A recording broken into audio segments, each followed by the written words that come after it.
गगन मंडली में सेज पिया के किस विधि मिली ना हो।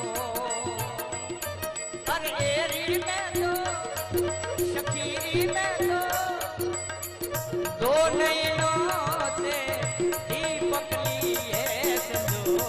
पर एरी में प्रेम दीवानी मेरो दर्द न जाने को। एरी में प्रेम दीवानी मेरो दर्द न जाने को।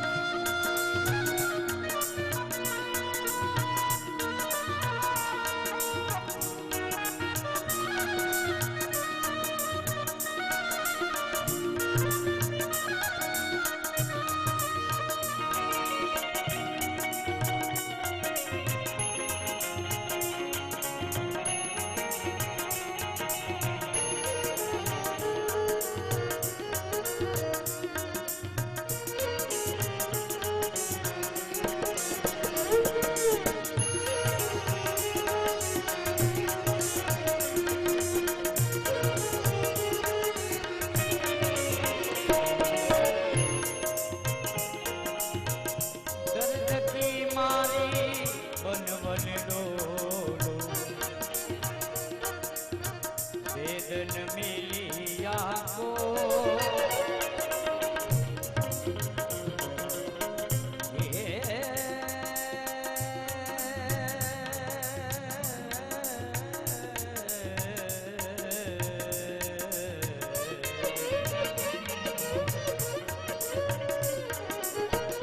दर्द की मारे बन बन डोलो।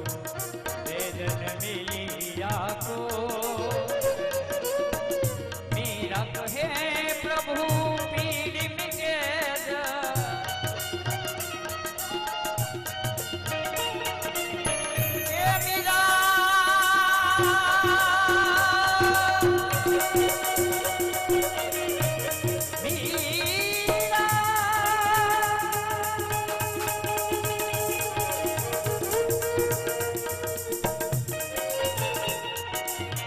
मीरा कहे प्रभु पीड़ मिटे वेद समड़ियो हो।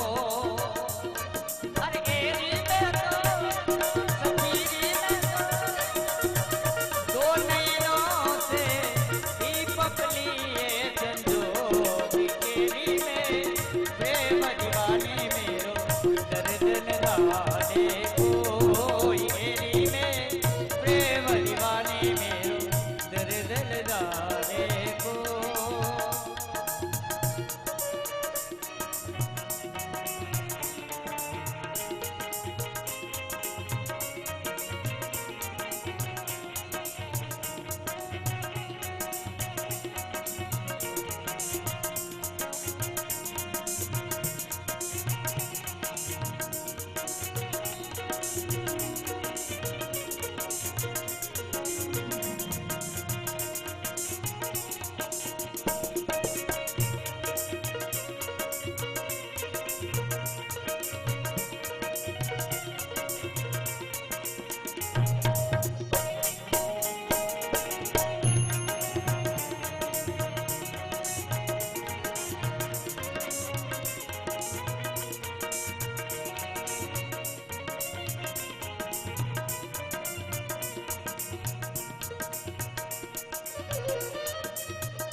गुरु की बात यही है ज्ञानी,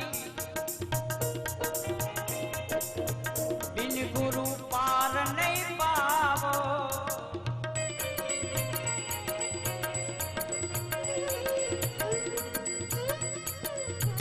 गुरु की बात यही है ज्ञानी, गुरु की बात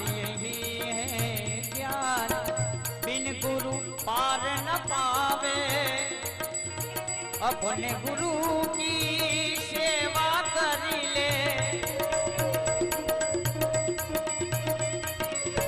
अपने गुरु की सेवा कर ले, चित सागर में धोले रे तेरो रोम रोम हर बोले रे तेरो रोम रोम हर बोले, हर बोले हर बोले हर बोले रे तेरो रोम रोम हर बोले रे तेरो रोम रोम हर बोले।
श्री गणेशाय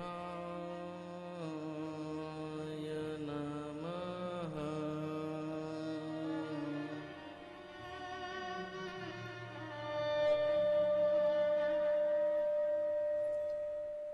काशी विश्वनाथाय नमो नमः।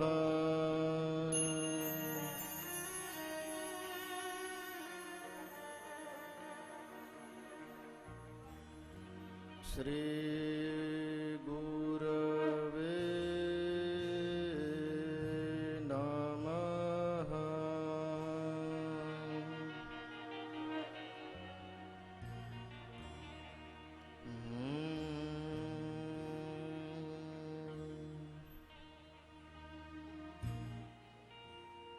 रत्नैः कल्पितमाशनं हिमजलैः स्नानं च दिव्याम्बरम्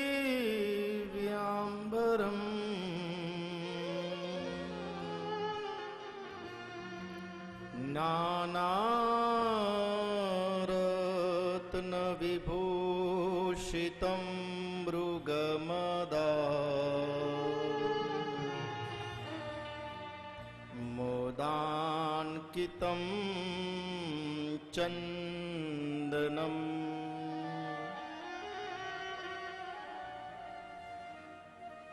जाति चम्पकबिल्वपत्ररचितं पुष्पं च धूपं तथा दीपं देवदयानिधे पशुपते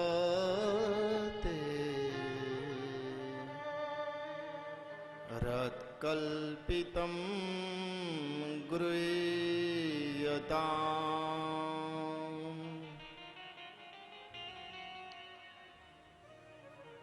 सौवर्णे मणिखण्डरत्नरचितं पात्रे घृतं पायसम्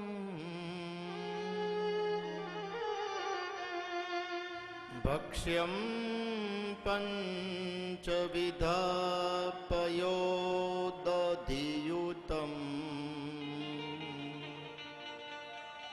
रम्भाफलं फाणितम्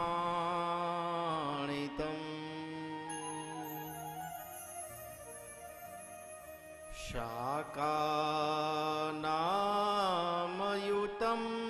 जलं रुचिकरम् कर्पूरखण्डोज्ज्वलम्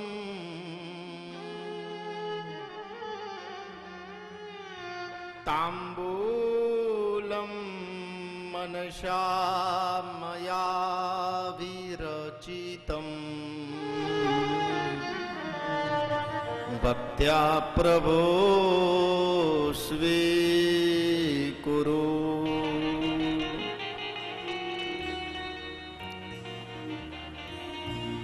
छत्रं चामरयोर्युगं व्यजनकम् चादर्शकं निर्मलम्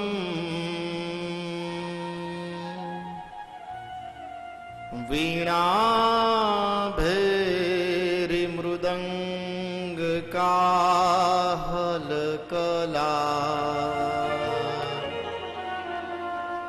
गीतं चन्द्रोत्यं तथा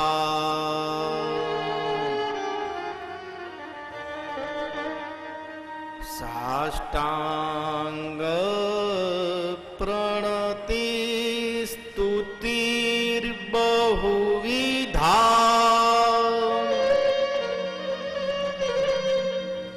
ये तत्समस्तं मया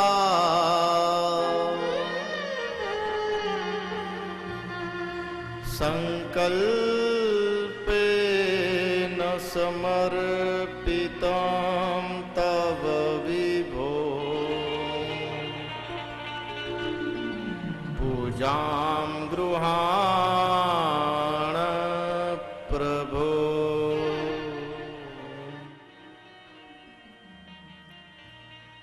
आत्मा त्वं गिरिजामती सहचरा प्राणा शरीरं गृहम्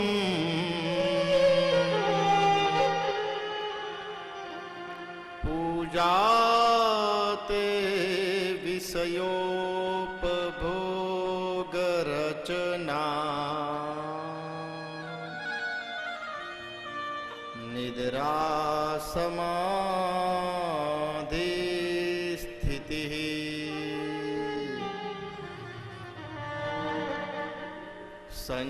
संचारः पदयोः प्रदक्षिणविधिः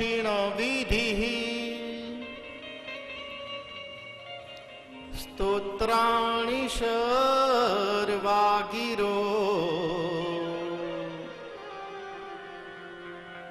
यद् यद् कर्म करोमि तदखिलम्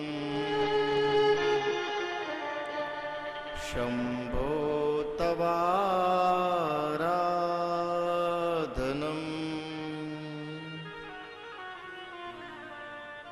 शम्भो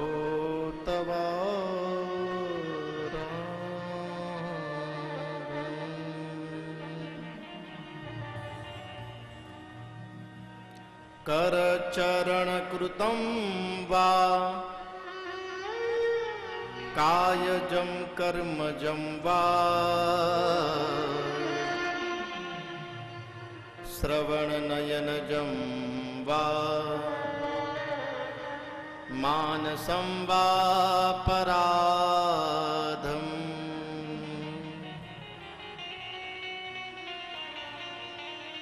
विहितम विहितं वा सर्वमेतत् क्षमस्व।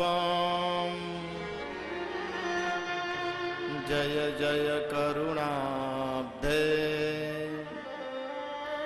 श्री महादेव। शम्भो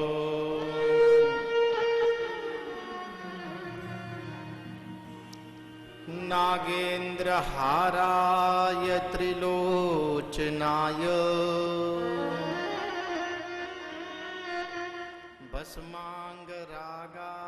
महेश्वराय नित्याय शुद्धाय दिगंबराय तस्मै नकाराय नमः शिवाय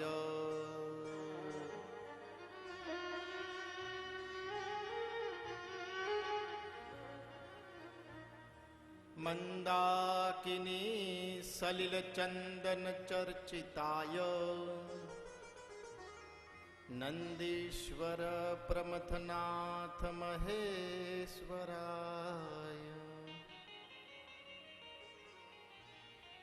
मंदार पुष्प बहुपुष्प सुपूजिताय तस्मै मकाराय नमः शिवाय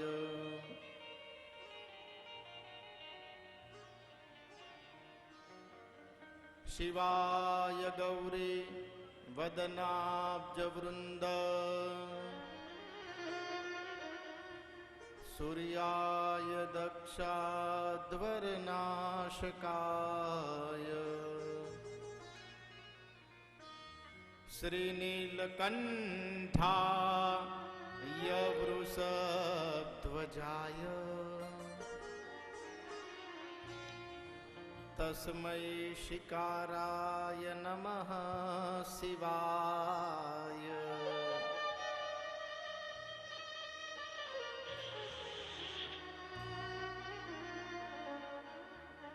वसिष्ठ कुंभोद्भव गौतमार्य मुनीन्द्र देवार्चित शेखराय चंद्रार्क वैश्वानर लोचनाय तस्मै वकाराय नमः शिवाय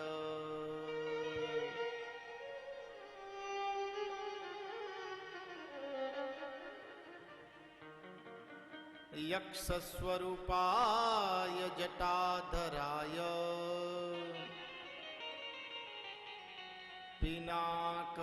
पिनाकहस्ताय सनातनाय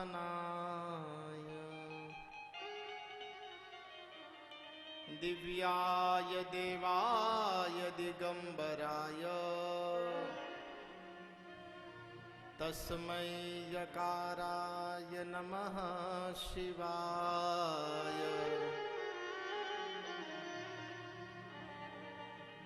तस्मै यकाराय नमः शिवाय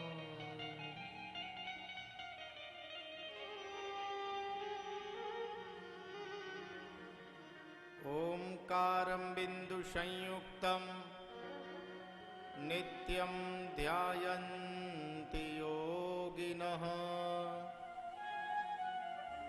कामदं मोक्षदं चैव ओंकाराय नमो नमः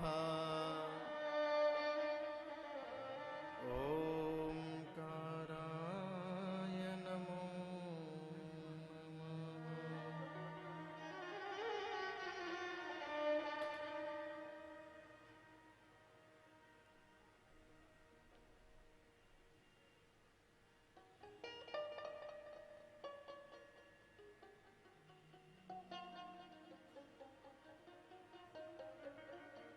आइए भगवान शिव की धुन करते हैं।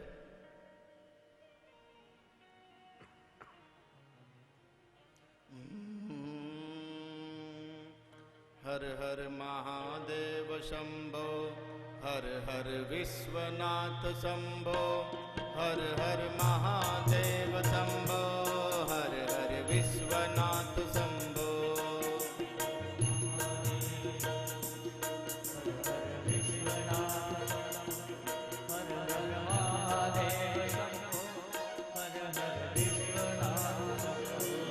હર હર મહાદેવ શંભો હર હર વિશ્વનાથ શંભો હર હર મહાદેવ શંભો હર હર વિશ્વનાથ શંભો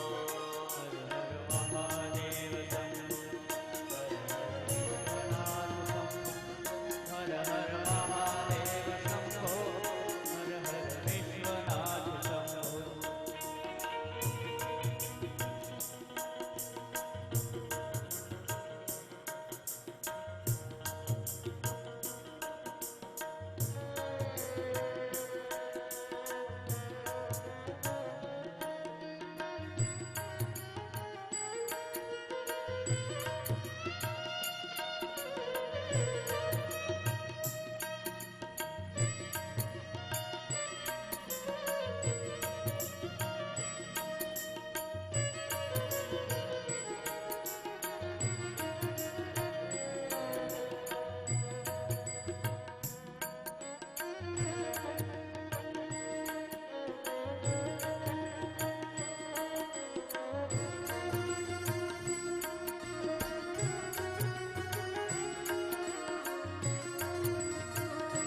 હર હર મહાદેવ શંભો હર હર વિશ્વનાથ શંભો હર હર મહાદેવ શંભો હર હર વિશ્વનાથ શંભો હર હર મહાદેવ શંભો હર હર સોમનાથ શંભો હર મહાદેવ શંભો હર હર વિશ્વનાથ શંભો હર હર મહાદેવ શંભો હર હર સોમનાથ શંભો હર હર મહાદેવ શંભો હર હર સોમનાથ શંભો હર હર મહાદેવ શંભો હર હર સોમનાથ શંભો મહાદેવ હર હર વિશ્વનાથ શંભો હર હર મહાદેવ શંભો હર હર સોમનાથ શંભો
હનુમાનની આરાધના આરાધના રામ આરાધના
હે શ્રોતાગણો,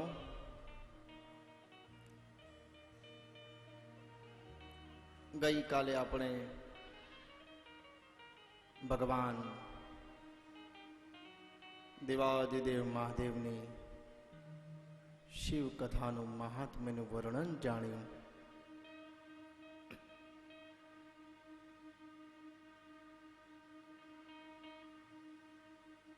દરેક સૌનકાદી ઋષિઓ મનમાં પ્રસન્ન થાય છે. સૂતજીને કહે છે કે હે ભગવાન, શિવ કથાનું આટલું બધું મહાત્મ્ય છે. શિવ કથા શ્રવણ કરવાથી મનુષ્યના દરેક પ્રકારના દુઃખ દૂર થાય છે. મન વાંછિત ફળ પ્રાપ્ત થાય છે. મનુષ્ય કલયુગમાં જે ઈચ્છે એ તેને મળે. સૂતજી કહે છે, હા, શિવ પુરાણનો એટલો પ્રભાવ છે. શિવ પુરાણ કોઈ સામાન્ય ગ્રંથ નથી. એક તટસ્થ ગ્રંથ છે. અને કલયુગમાં કોઈ જો શીઘ્ર કહેતા જલ્દીથી પ્રસન્ન થાય ને તો એ ભોળિયો નાથ છે. અને ભગવાનને કેવી રીતે પ્રસન્ન કરવા એ આ શિવ પુરાણમાં વર્ણન કરેલું છે. જેમ ભાગવત કથા ભગવાન શ્રી કૃષ્ણના મુખમાંથી નીકળેલી છે. રામ કથા રામના મુખમાંથી નીકળેલી છે. તેવી જ રીતે આ શિવ પુરાણ પણ ભગવાન શિવના મુખમાંથી નીકળેલું છે. શિવ પુરાણમાં ભગવાન શિવનું વાંગ્મય વર્ણન છે. કેવી રીતે ભક્તિ કરવી, કેવી રીતે પૂજા કરવી,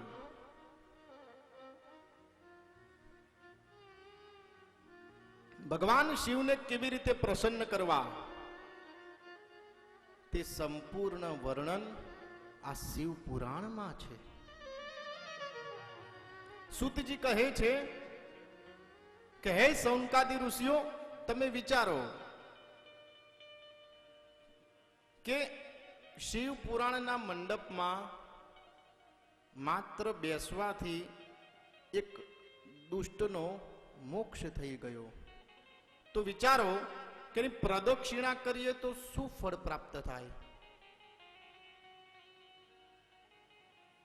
જેમ યજ્ઞની પ્રદક્ષિણા ફરો અને પુણ્ય પ્રાપ્ત થાય, તેમ શિવ કથાનો જે મંડપ છે એની પણ જો કોઈ મનુષ્ય પ્રદક્ષિણા ફરે ને તો ભગવાન શિવ જલ્દીથી પ્રસન્ન થાય છે. કારણ કે શિવ પુરાણમાં એવો ઉલ્લેખ છે કે અશ્વમેઘ સહસ્ત્રાણી વાજપેય સતાની જ કલામ શિવ પુરાણ સે નારહંતિ ખલુ ષોડશીમ. અશ્વમેઘ યજ્ઞ જે મોટામાં મોટો યજ્ઞ છે, અશ્વમેઘ યજ્ઞ. અશ્વમેઘ સહસ્ત્રાણી, 1000 તમે અશ્વમેઘ યજ્ઞ કરો ને તોય પણ એ યજ્ઞ શિવ પુરાણના સમકક્ષમાં નથી આવી શકતા. અશ્વમેઘ સહસ્ત્રાણી વાજપેય શતાની છે. વાજપેય યજ્ઞ અશ્વમેઘ કરતા પણ ખૂબ ઊંચો યજ્ઞ, જેને વાજપેય યજ્ઞ કહેવામાં આવે છે. જો તમે વાજપેય યજ્ઞ કરાવો ને તો પણ એ શિવ પુરાણના સમકક્ષમાં નથી આવી શકતું. અશ્વમેઘ સહસ્ત્રાણી વાજપેય સતાની છે કલામ શિવ પુરાણ સે નારહંત ખલ ષોડશીમ. સંપૂર્ણ 16 કલાઓથી જે ખીલેલું છે તે છે શિવ મહાપુરાણ. આજનો દિવસ ખૂબ જ મહત્વનો દિવસ છે.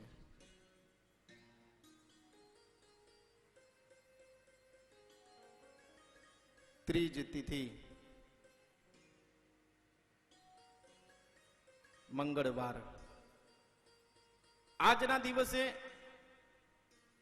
ઓમ નમઃ શિવાયનું જાપ કરવાથી ભગવાન શિવ ખૂબ જ પ્રસન્ન થાય છે.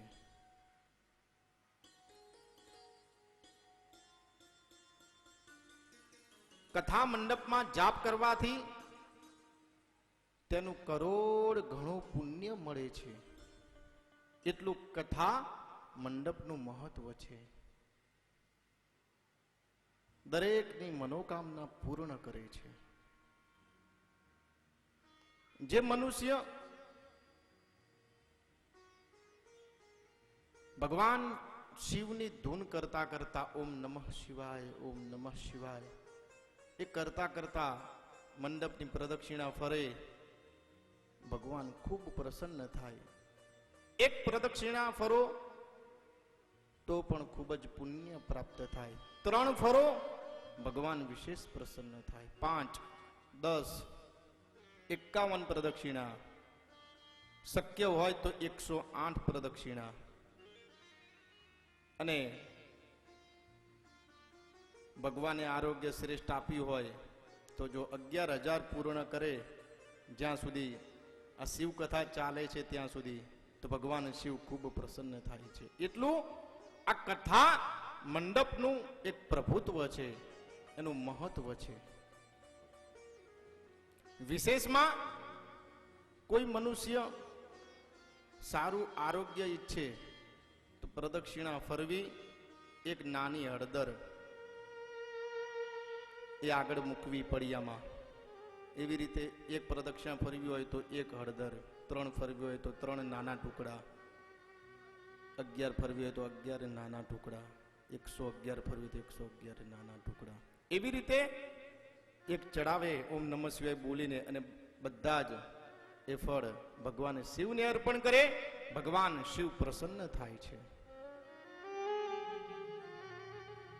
લક્ષ્મી ઈચ્છનારે કમર કાકડી, કમર કાકડી એક મૂકે પ્રદક્ષિણા ફરે, બીજી મૂકે યથાશક્તિ. ભગવાન શિવ એને લક્ષ્મીની પ્રાપ્તિ કરાવે છે. લગ્ન જીવન, તેની માટે કોઈ પણ ફળના ટુકડા એ પણ મૂકો, ભગવાનને ધરાવો, મનોકામના પૂર્ણ થાય છે. સંતાન પ્રાપ્તિ માટે સોપારીના ટુકડા કે આખી સોપારી મૂકો પ્રદક્ષિણા ફરતા, ભગવાન શિવ મને વાંછિત ફળ પ્રાપ્ત કરાવે છે. વિદ્યા, સારી વિદ્યા પ્રાપ્ત કરવી હોય, સાંકરના નાના ટુકડા મૂકીને પ્રદક્ષિણા ફરો. કારણ કે વિદ્યાના જે દેવ છે તે મહાદેવ છે. સારી વિદ્યા પ્રાપ્ત થાય છે. જ્ઞાનમ ઇચ્છેતુ શંકરમ, જ્ઞાનની ઈચ્છા ધરાવનારે હંમેશા ભગવાન શિવનું પૂજન અર્ચન કરવું જોઈએ.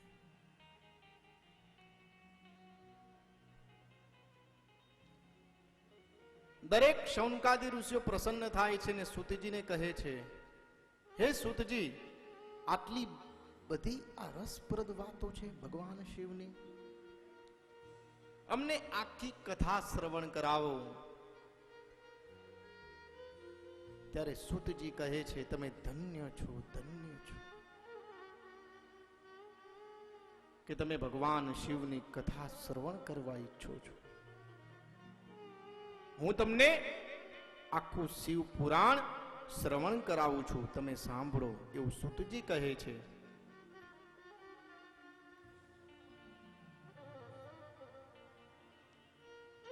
એક કલ્પ વીતી ગયો અને ફરીથી એનો એક કલ્પ આવ્યો. 6 કુલીન ઋષિઓ ભેગા થયા. દરેક પોતપોતાનું મંતવ્ય આપવા લાગ્યા કે આ કલ્પ શ્રેષ્ઠ છે, આ યુગ શ્રેષ્ઠ છે, આ કલ્પ શ્રેષ્ઠ છે. એ ઋષિઓમાં વાદ વિવાદ થવા લાગ્યો. વાદ વિવાદ થવાથી દરેક ઋષિઓ એવો નિર્ણય કરે છે કે આપણને આ પ્રશ્નનો સચોટ માર્ગદર્શન ઉપાય ઉત્તર કોણ કહેશે તે જાણવાની એમને ખૂબ જ મનની અંદર ઉત્કંઠના હોય છે.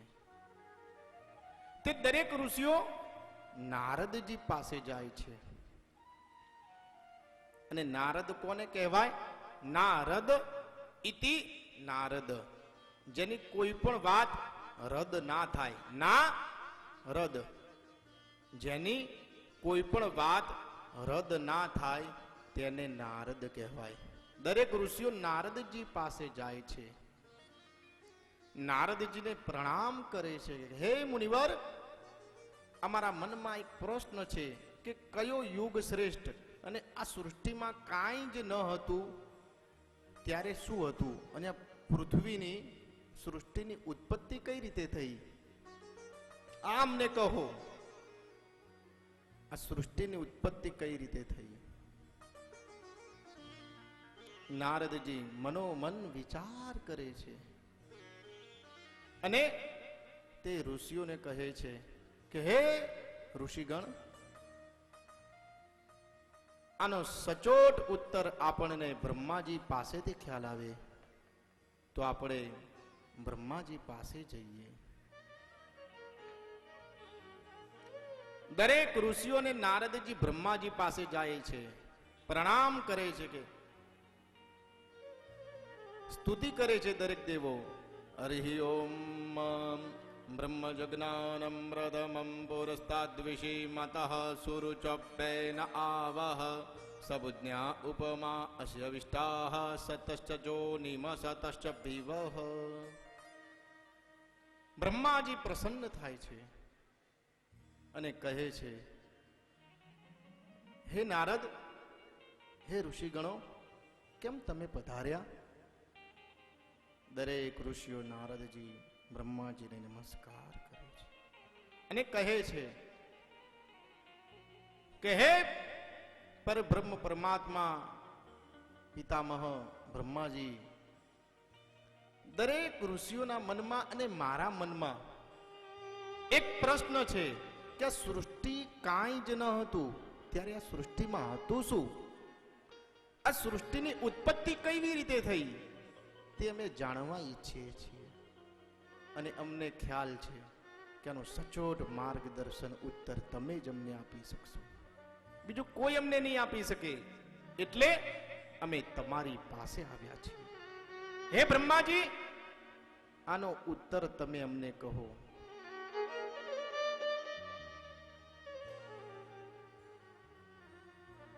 બ્રહ્માજી કહે છે,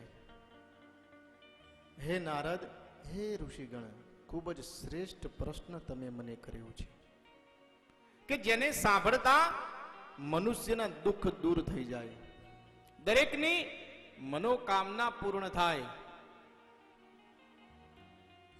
અને સત્ય હું તમને કહું છું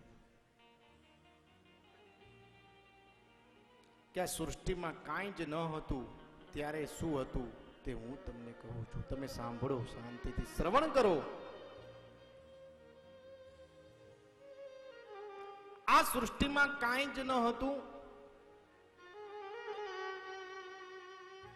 જલ તત્વ, પૃથ્વી તત્વ, અગ્નિ તત્વ, વાયુ તત્વ, આકાશ તત્વ, કોઈ પણ તત્વ ન હતું ત્યારે માત્ર એક તેજનો ગોળો હતો. એક તેજનો ગોળો જે હજારો સૂર્ય કરતા પણ ખૂબ જ તેજસ્વી હતો. દરેક દિશાઓમાંથી અગ્નિની જ્વાળાઓ નીકળતી હતી એ તેજમાંથી. આ પૃથ્વી પર કાંઈ ન હતું ત્યારે એ તેજ હતું. 1000 સૂર્ય કરતા પણ બળવાન એ તેજ હતું. એ તેજને આ સૃષ્ટિની રચના કરવાની ઈચ્છા થઈ એટલે એ તેજમાંથી એક ઈચ્છા શક્તિ ઉત્પન્ન થઈ. જેવી ઈચ્છા શક્તિ ઉત્પન્ન થઈ એ ઈચ્છા શક્તિ અને તેજના સમન્વય દ્વારા એક વિસ્ફોટ થયો. એ વિસ્ફોટ થવાથી એના અણુ અણુ પ્રસરાઈ ગયા.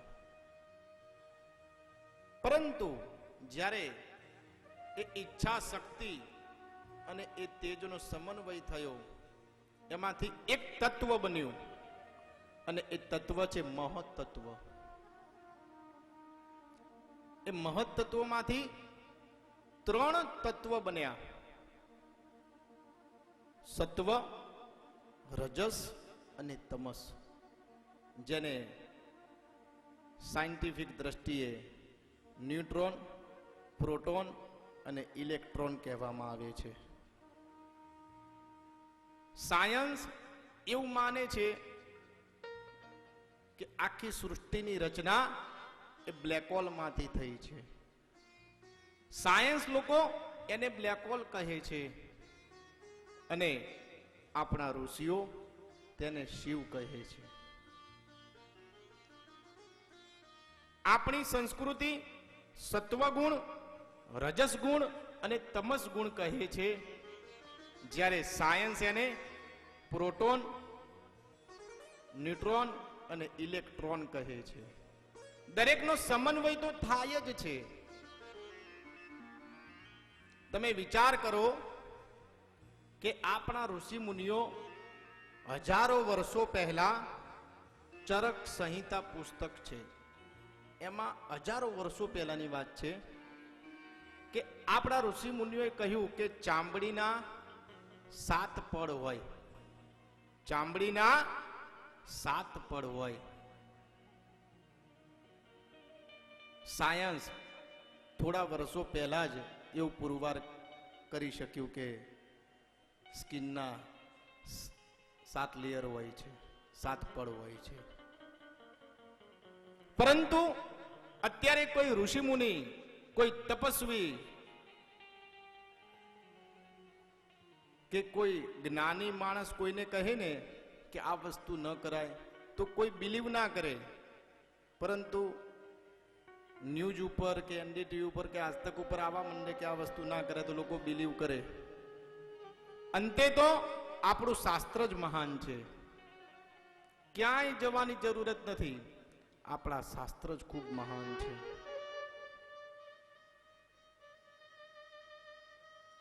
સાયન્સ એને બ્લેક હોલ કહે છે. એ પણ એ તત્વને નથી ઓળખી શક્યું, જ્યારે આપણા ઋષિ મુનિઓ એ તત્વને ઓળખી શક્યા છે.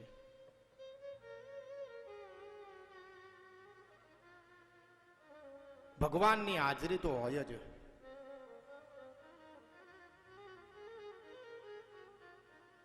આપણા ચુંદડીવાળા માતાજી અંબાજીની અંદર જે વાસ કરે છે, 84 વર્ષથી કંઈ ખાતા પીતા નથી.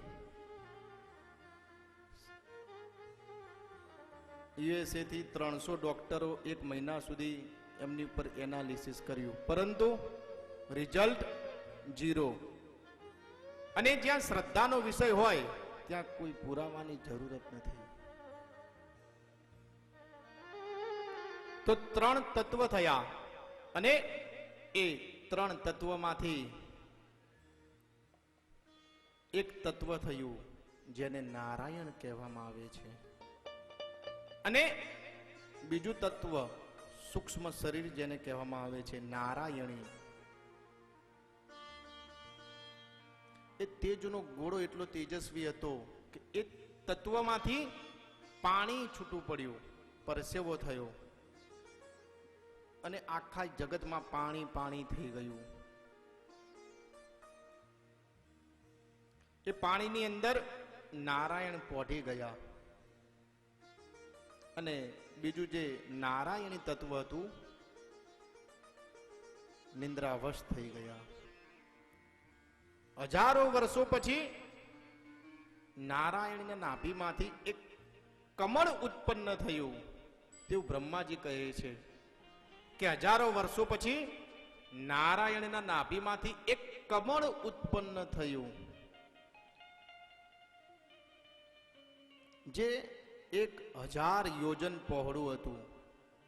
એમાંથી હું એટલે કે બ્રહ્માજી ઉત્પન્ન થયું. હિરણ્ય ગર્ભ બ્રહ્માજી કહે છે એ કમળમાંથી હું ઉત્પન્ન થયો અને જ્યારે મારી આંખો ખુલી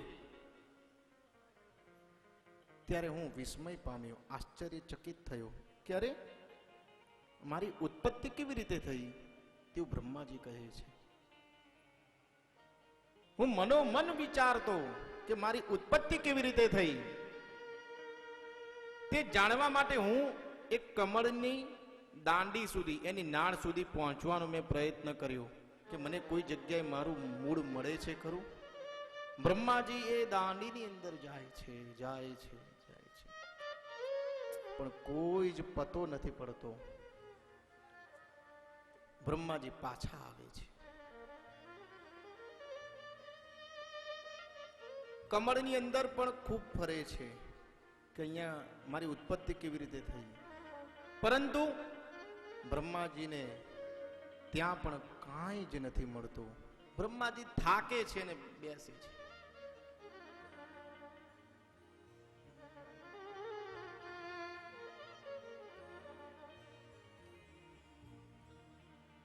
કેટલાય વર્ષો પછી નારાયણના દર્શન થાય છે અને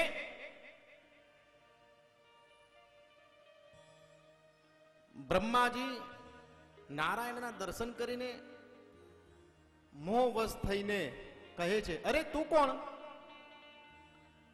તેવું બ્રહ્માજી નારાયણને કહે છે, વિષ્ણુને કહે છે કે તું કોણ? ભગવાન વિષ્ણુ કહે છે કે હું તારો કર્તા છું. બ્રહ્માજી કહે છે કે ના, તમે મારા કર્તા ના હોવ. વિષ્ણુ કહે હા, તારી ઉત્પત્તિ મારામાંથી થઈ છે. બ્રહ્મા કહે ના, વિષ્ણુ કહે ના, તારી ઉત્પત્તિ મારામાંથી થઈ છે. એ બંનેમાં યુદ્ધ થયું. બ્રહ્મા અને વિષ્ણુમાં યુદ્ધ થયું. સૌપ્રથમ વાક યુદ્ધ થયું વાણી દ્વારા.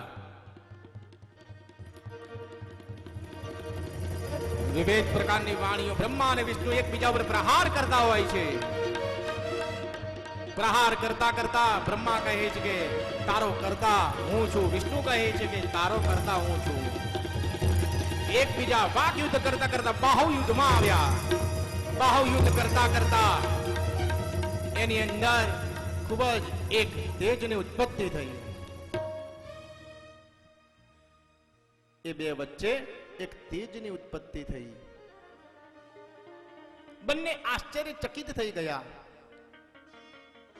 કે આપણા બંને વચ્ચે આ ત્રીજી વસ્તુ કઈ આવી? વિષ્ણુ કહે હે બ્રહ્મા,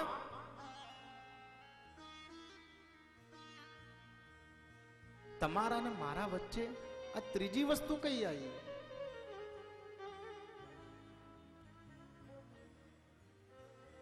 આપણે સૌ પ્રથમ આ શું છે એ જાણીએ. હે બ્રહ્મા, તમે હંસનું રૂપ લઈને ઉપરની તરફ જાઓ. એ તેજ ખૂબ જ મોટું હોય છે, વિશાળ તેજ હોય છે. ઈંડા આકારનું એક 1000 સૂર્યના તેજ કરતા પણ જે તેજસ્વી છે એ તેજ.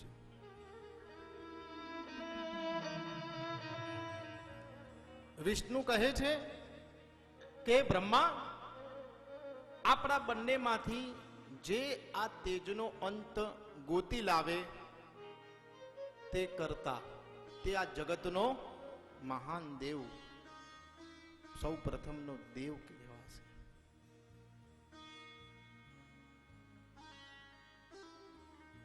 હે બ્રહ્મા, તમે હંસનું રૂપ લઈને ઉપરની તરફ જાઓ. હું વરાહ રૂપ લઈને આ તેજના નીચેની તરફ જઉં છું. જે આ તેજનો અંત ગોતી લાવે તે આ સૃષ્ટિનો સૌ પ્રથમ દેવ કહેવાશે. બ્રહ્મા કહે હા. બ્રહ્મા હંસ સ્વરૂપ લઈને એ તેજના ઉપરની તરફ જાય છે અને ભગવાન વિષ્ણુ વરાહ સ્વરૂપ લઈને એ તેજના નીચેની તરફ જાય છે.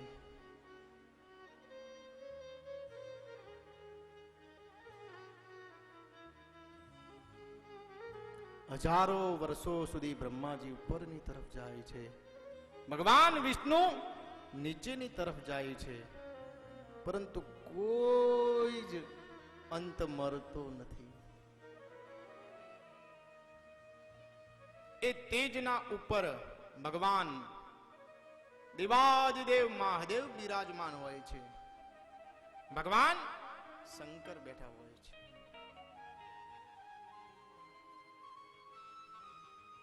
અને ભગવાન શંકર ની જટામાંથી એક પુષ્પ નીચે પડે છે. ભગવાન ડોલતા હોય છે આવી રીતે. ભગવાનની જટામાંથી એક પુષ્પ નીચે પડે છે અને પુષ્પ હોય છે કેતકીનું પુષ્પ. અને એ પુષ્પ જ્યારે નીચે પડે છે અને બ્રહ્માજી ઉપરની તરફ આવે છે. એક કેતકીનું પુષ્પ બ્રહ્માજીને મળે છે, બંને વચ્ચે ભેગા થાય છે. અહીંયા તાત્વિક અર્થ એવો થાય કે શિવજી કેમ ડોલતા હતા?